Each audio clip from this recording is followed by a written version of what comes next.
the instrument of knowledge. This knowledge never moves anywhere.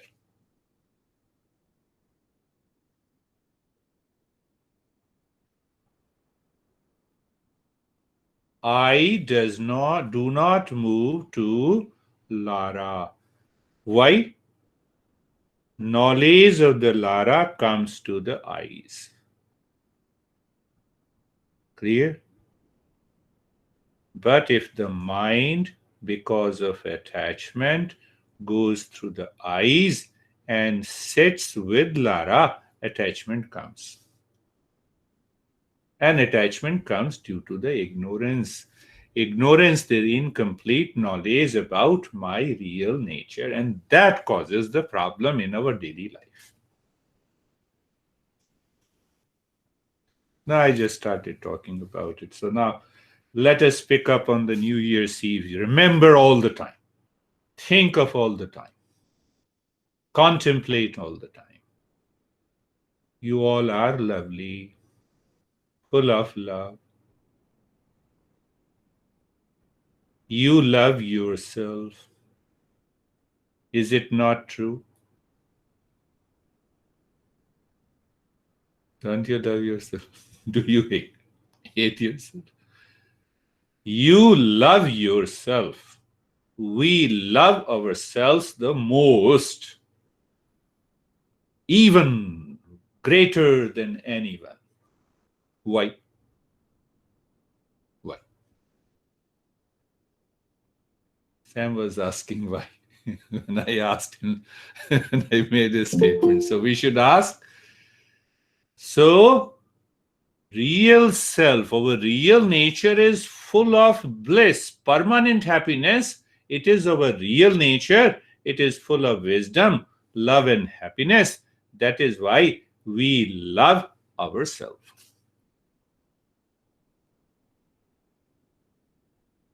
Isn't it?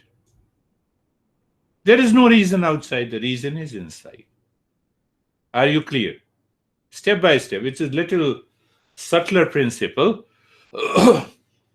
So when we don't say, but still we love ourselves the most because the real self is made up of permanent happiness known as Ananda.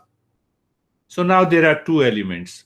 One is love, and the other is the person sitting inside me, who has this abundance of love. Even, yeah,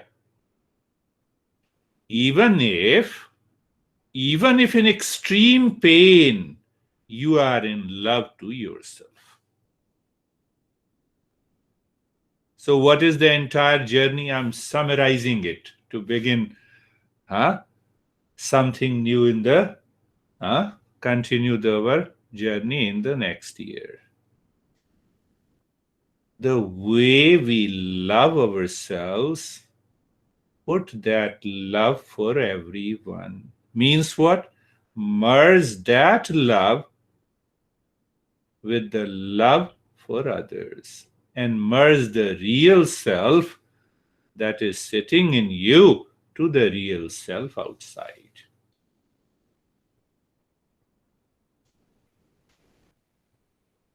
That is the very first step of experience and realization in any meditation. So we have understood the real self is Sat Chit Ananda, absolute existence, consciousness, bliss. So I'm explaining that in a very simple way. So I have explained the Ananda part. Clear? Now come to the Chit part. Chit is consciousness, knowledge. Now, when this consciousness manifests as discernment and dispassion in the intellect,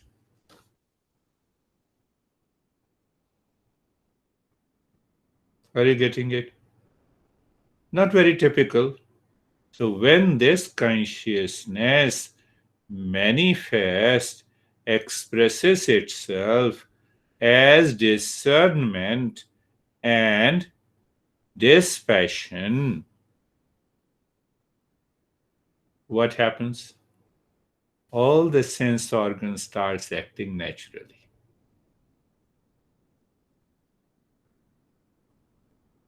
They are by default always lives in dispassion, even including the mind. How can you say it?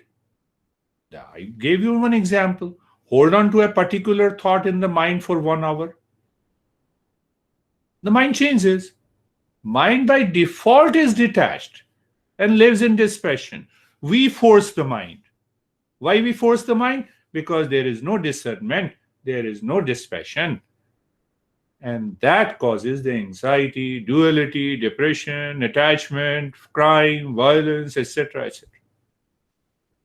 So that is the second explanation of the chit. Chit. That is known as consciousness. Are you getting it? So every day, even for 5 minutes, you sit and see, eyes, where are you going? Where are you going? It goes to the Jerry. And the next moment, the mind changes the subject. Then it goes to the Lara. Then it goes to the Sam. It doesn't stay. By nature, it is detached. But we say, let us get attached. When you get attached, there is a problem. So what we need? Discernment in the consciousness. What we need? Dispassion. I've been talking a lot about it. Now the third part, the existence. Existence. We say I exist with reference to the body, mind, breath, intellect, etc. They are constantly changing. No, I exist because of existence. What is existence? One example, the waves exist because of water. Ocean exists because of water. Water is existence. So here is a catch. Because when the mind realizes in meditation that I am the existence, then I am not scared of death and I do not scare anyone. There is a continuity of existence, and that is the realization of real self. That is the goal of meditation. Are you getting it? Sat, Chit, Ananda, the absolute existence, consciousness, and bliss. So if I scare of someone for death, it means there is a fear in me, and that fear pertains to the constantly changing what exists. My mind has yet to reach to that state of existence. Clear? I will open up. This is coming from Gita. Now, to simplify understanding, two people are there. One is blind, but both the legs are working. And the other person his eyes are intact, but the feet are not working. He cannot walk. And they wanted to meet the master. Can you solve that puzzle? How they can meet the master? The blind whose both legs are working. So he puts the other guy on his shoulder whose eyes are intact. The guy who has eyes shows the path, and the blind walks, and they reach to the master. This is the entire journey of meditation. What it means? Knowledge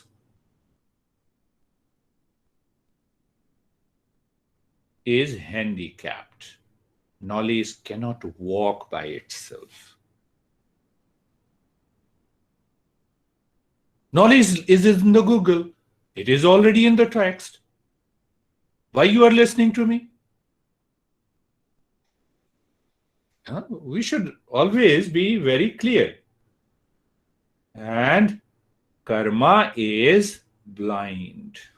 Action is blind. Action must be supported by the right knowledge. If the action is not supported, means practice must be supported by the right knowledge. Are you getting it? Knowledge handicapped. It cannot walk.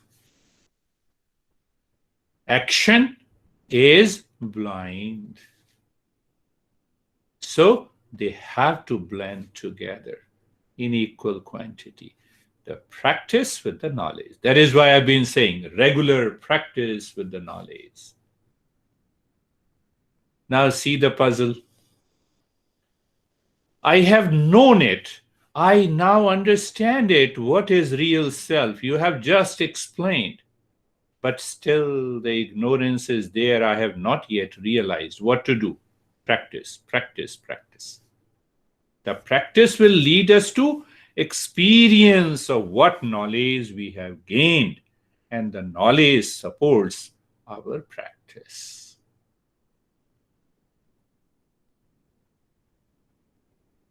Are you getting it?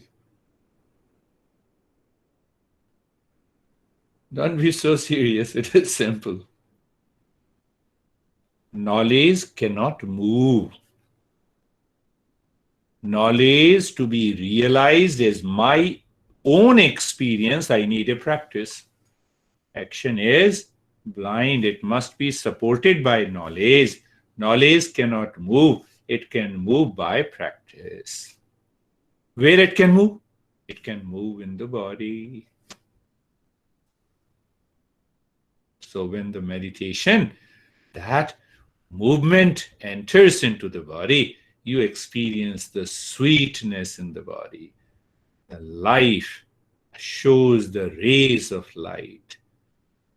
When we feel everywhere, we feel as if this consciousness is pervading in everyone.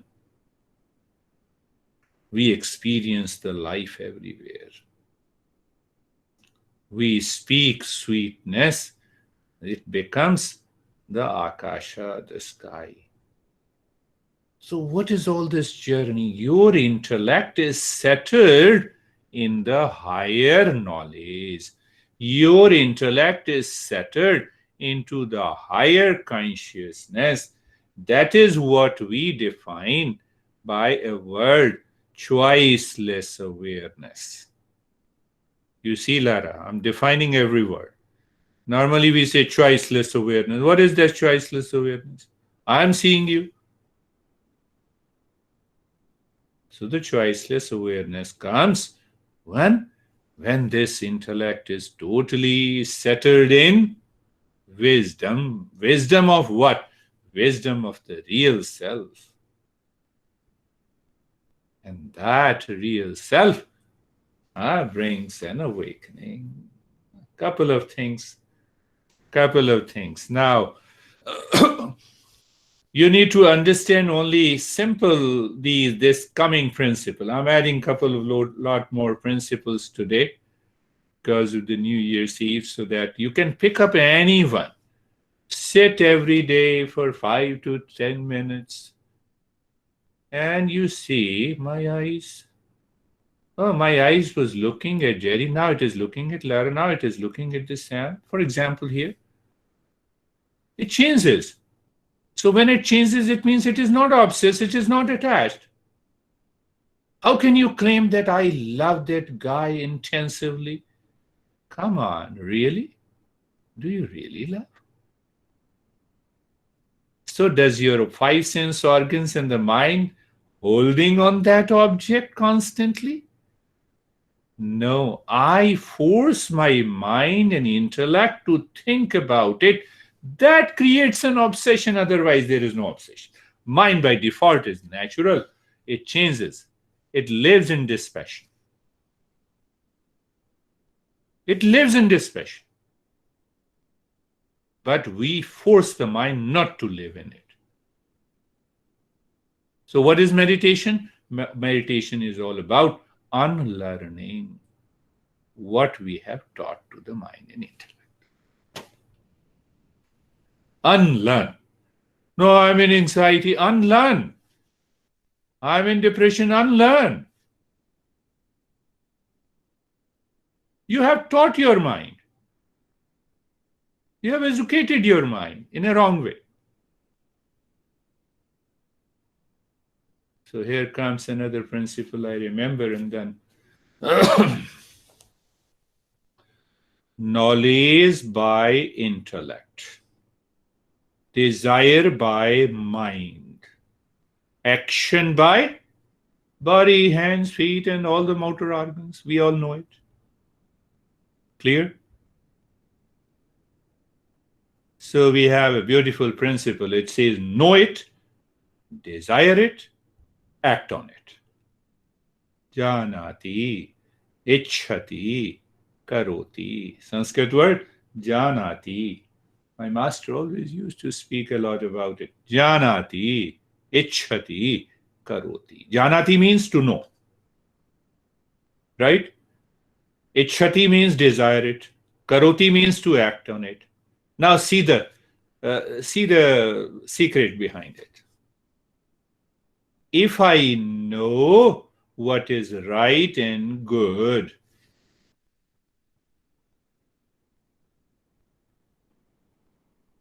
I know it 100%. Say, for example, eating pasta, I know pasta, I have a knowledge of the pasta, so eating pasta is right and good that I have it.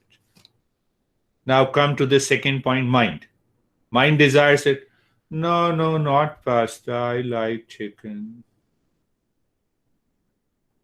Example. Right?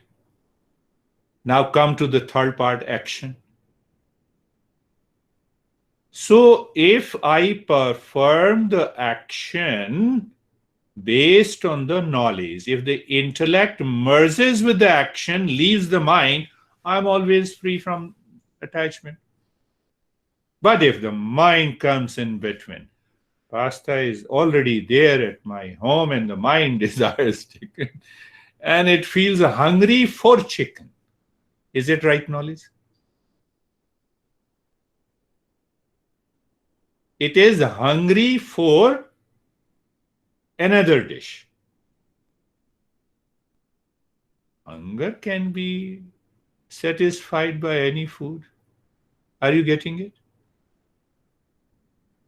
So if the intellect merges with the action, leaves the movement of the mind, the craziness of the mind, you're always happy. Leave everything. But if the mind comes in between, mind overrides the intellect, and the mind merges with the intellect, then what happens? You lose dispassion, you lose discernment. Are you getting it? You lose discernment, you lose, and then the mind continues to be crazy, lazy. Then it says, I'm in anxiety, I'm in stress, I'm in duality, I'm in conflict, I have lot of problem, I'm always running, I have some obsession, I have binge eating. There is nothing there. I imagined it.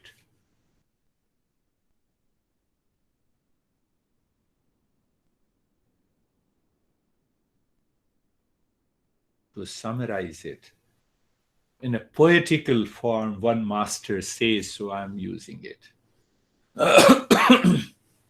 Those who have kids, they have experience. Otherwise, even every woman, every man has an experience. What the mother does to a baby, mother says, look at it. Huh? He's your dad. He's your brother. So mother educates the baby. Right? That is how the journey of the mother and the baby begins. This mother is our Eastern wisdom, the knowledge, in a poetical form. And the baby is the intellect.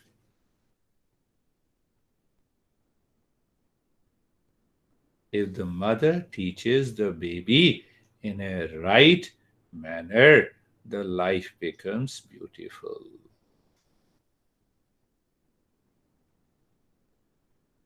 That is the meaning.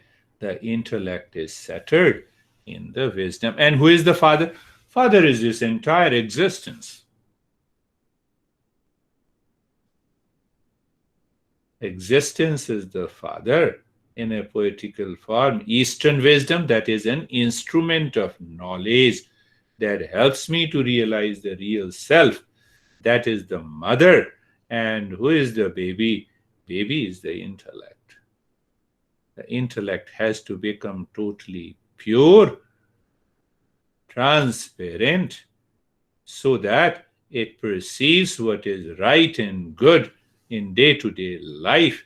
Then what happens? All these sense organs remains by default. They remains unattached. They are by default unattached.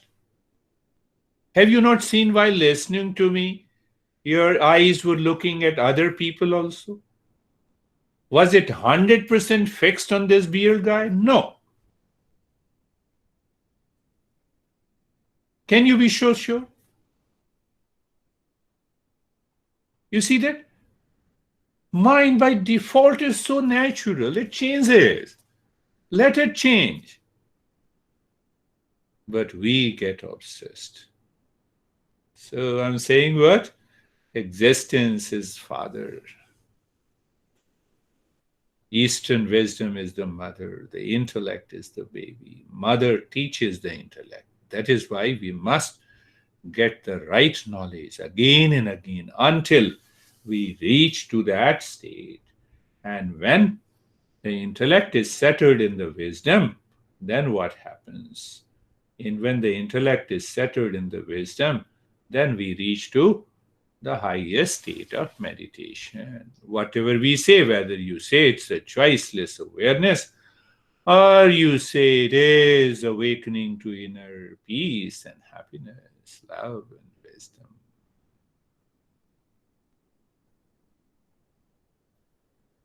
Topic is serious, but topic is interesting, isn't it? Yeah.